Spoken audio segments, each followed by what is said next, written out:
આજે આપણે બનાવીશું અડદની દાળના ઢેબરા, જે છોટા ઉદેપુરમાં બનતા હોય છે. એની અંદર આપણે જોઈશે આદુ અને મરચાં.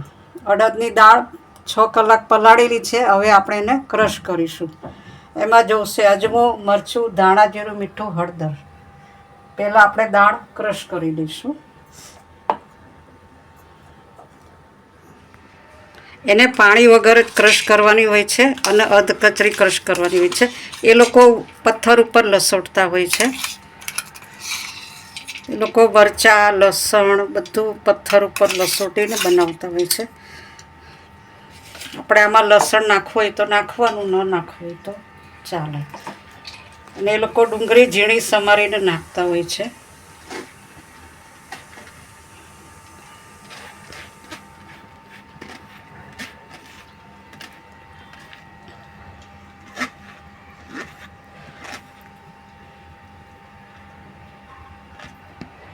હવે આપણે આદુ મરચાં ક્રશ કરીશું. લસણ ખાતા હોય તો આ વખતે આમાં લસણ નાખી દેવાનું.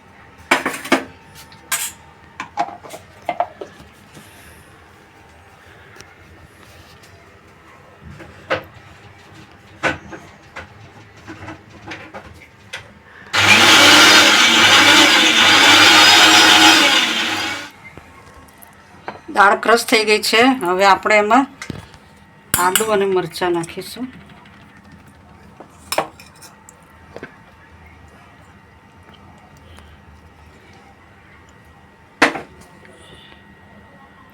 જેમાં આપણે સ્વાદ અનુસાર મીઠું નાખીશું. પછી મરચું લાલ નાખીશું. ધાણા જીરું નાખીશું.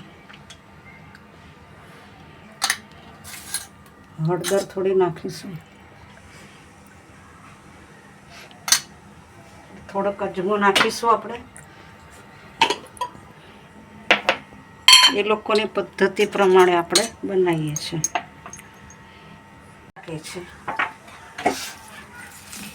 અને આપણે કોથમીર નાખીશું. એટલે આપણે લોટ બધો સરસ રીતે મિક્સ કરીશું.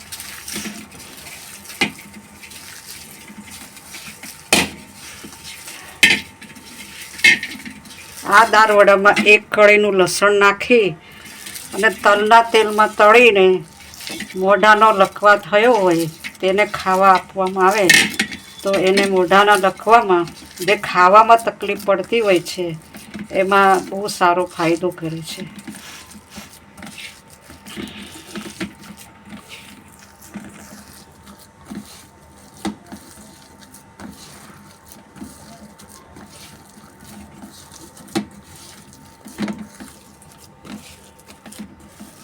રોજ સવારે નરણા કોઠે 6 વડા તલના તેલમાં તળી 1 કળીનું લસણ નાખીને આદુ નાખી અને મોઢાનો લકવા થયો હોય એ લોકોને ખવડાવવામાં આવે તો એ લોકોને જલ્દી રિઝલ્ટ મળે છે. જલ્દી એમને સારું થઈ જાય છે. આ એક આયુર્વેદિક સારામાં સારો પ્રયોગ છે.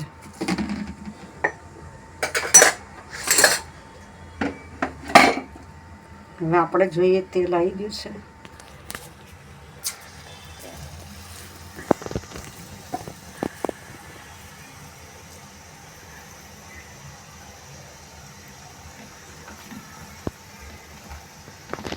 એ લોકો વડાને આ રીતે થેપીને બનાવતા હોય છે. થેપલાને એ લોકો ઢેબરા કહેતા હોય છે. આ રીતે થેપતા હોય છે કપડા ઉપર કે પાના ઉપર.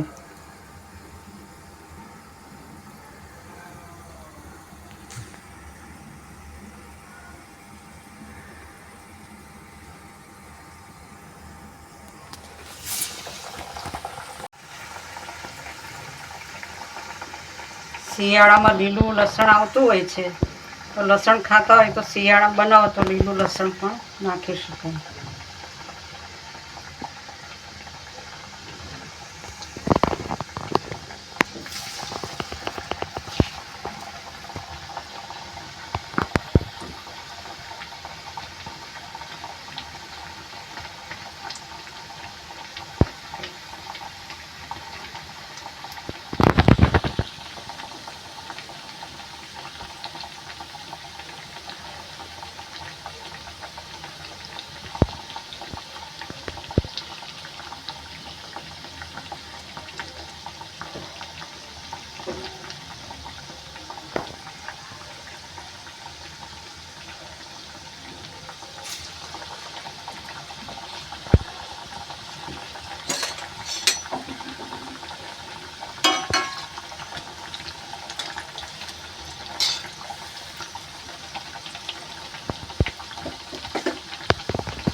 આ રીતનો કલર થાય એટલે કાઢી લેવાનું.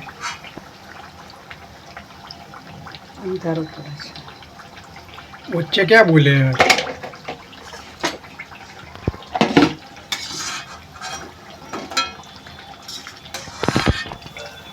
અડદની દાળના આપણા ઢેબરા તૈયાર છે.